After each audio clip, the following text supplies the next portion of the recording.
Magandang umaga. Umpisahan natin ang diretsang pagbabalita at diretsang pagtatanong. Kami ang inyong KBS News naglilingkod sa inyo saan man sa mundo. Magandang hapon Pilipinas, ito po ang bagong henerasyon ng ating pagbabalita.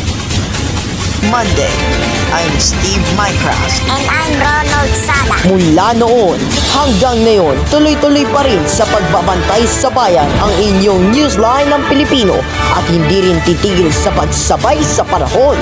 Ngayong Disyembre 2, salubungin natin ang mas malaking misyon at mas malawak na paglilingkod sa bayan ng inyong KBS Newsline.